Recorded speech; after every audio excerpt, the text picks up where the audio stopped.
Brassiere Bangladesh সমিতি সিআইএসএল এর অডিটোরিয়ামে মহান শহীদ দিবস এবং আন্তর্জাতিক মাতৃভাষা দিবস উপলক্ষে এক আলোচনা সভার আয়োজন করা হয়েছে। বিস্তারিত মনিরুদ্দিন জুয়েলের রিপোর্টে।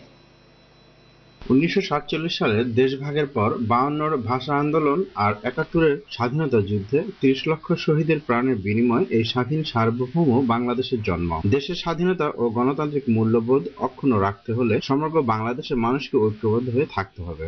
দেশের পাশাপাশি বিদেশের মাটিতে নিজেদের সংগঠিত করতে বাংলাদেশিরা গড়ে তুলেছে বিভিন্ন সংগঠন ও সমিতি। দেশের রাজনৈতিক, সাংস্কৃতিক, ধর্মীয় ও জাতীয় চেতনা অক্ষুণ্ণ রাখার প্রয়াসে ইতালি ব্রেসিয়ায় গড়ে উঠেছে ঠিক তেমনই একটি বাংলাদেশ সমিতি।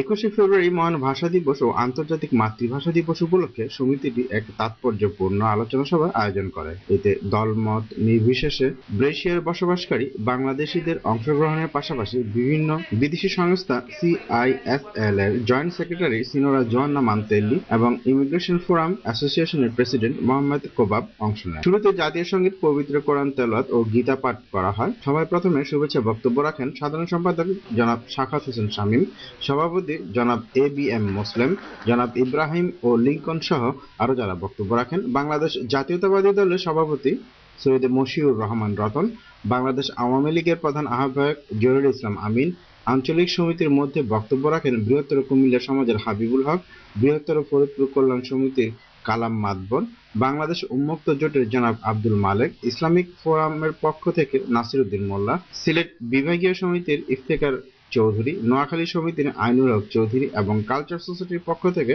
জীবন কৃষ্ণ বিশ্বাস প্রমুখ বক্তব্য রাখেন। আর পুরো অনুষ্ঠানটি উপস্থাপনা ছিলেন সাংস্কৃতিক সম্পাদক Saifuddin Shamim. Moniruddin Jewel, Bangla TV news, breccia, Italy. খেলার খবর।